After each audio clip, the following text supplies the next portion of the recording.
各位观众，大家好，欢迎来到防务面对面，我是王宇田。美国尼米兹号航母啊，这一次到中国周边过来进行巡逻，这个遇到的糟心事儿可有点多。他在第一次进入亚太的时候，就遇到我们辽宁号航母在关岛附近演习，当时两艘航母之间最近距离不到500公里，那可以说啊，双方当时动手的时机都已经有了。然后呢，中国的这个无侦七侦察机多次进入台湾以东的菲律宾海。这个侦察机过去，有什么作用呢？实际上啊，它可能就是在为背后的反舰弹道导弹提供目标指示。我们背后的这个火箭军，说不定啊，已经在电脑里面打了好几轮了。所以他那一次呢，就是跑到南海之后呢，一溜烟的跑到那个新加坡张仪基地去休整去了，然后又带着马金岛号这个两栖攻击舰，又在南海周边呢一直在转悠，但是一直不敢靠近中国大陆。最近呢，在南海这边呢，它又有什么新动向呢？我们请来了军事专家王云飞老师，来给我们讲一讲，现在他是不是又出什么坏主意了？正如您刚才所讲的，美国的航母啊，对于中国的反舰弹道导弹是非常忌惮。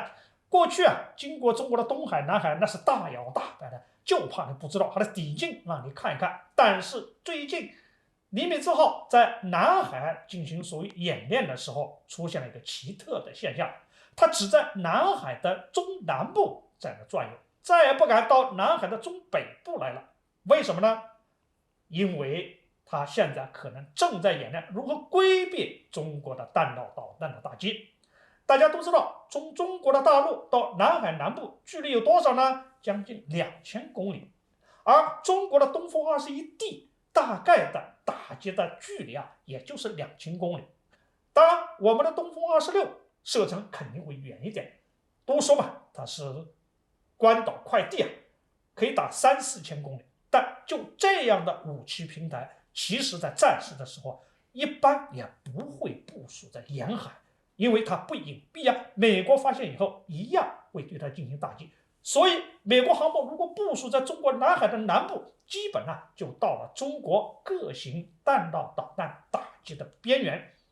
这是对付陆基的弹道导弹，而空机、海基的这个弹道导弹呢，打击距离应该说呢就更近了，因为它平台有限嘛。比如说大家都知道05大型驱逐舰现在可以发射反舰弹道导弹，但普遍的认为呢，这个弹道导弹大概它的射程在1000公里左右，而轰6K 所带的空机的反舰弹道导弹射程也大概在1000公里左右。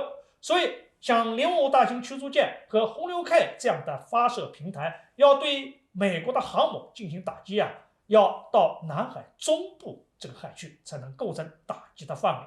但这就带来一个问题，因为你在海上发动打击的时候，其实美国从尼米兹号航空母舰上面起飞 F-18也好，或者从马金岛号两栖攻击舰上起飞 F-35B， 都可以构成对05打击的范围，也可以构成对轰6K 拦截的这种范围。所以啊，它在南部进行演习啊，确实中国用各型导弹对它打击呢，确实增大了难度。所以啊，它这种演练绝对是有所指的。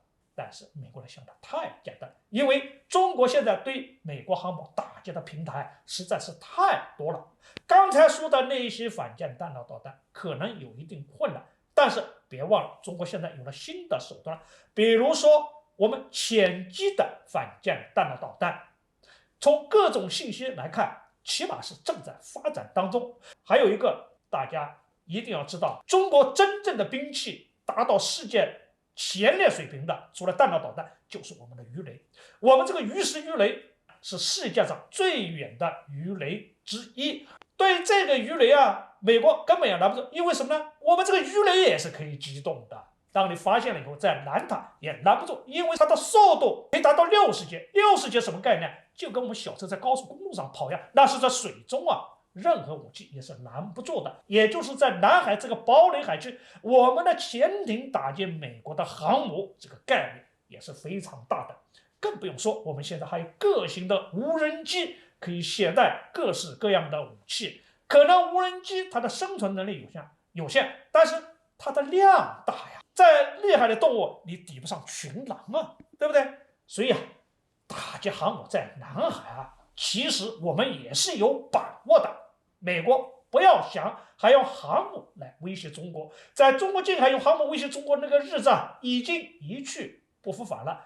来到南海唯一的作用就是你刚才所讲的，被中国当成靶标进行演练，除此没有太大的作用。原本不可一世的航母，现在呢却过的日子如此的凄惨，只能说时代在进步。像航母这种高度集中的大型平台，其未来的生存力真的是堪忧的。好，本期节目我们先讲到这儿，欢迎大家关注，我们下期再见。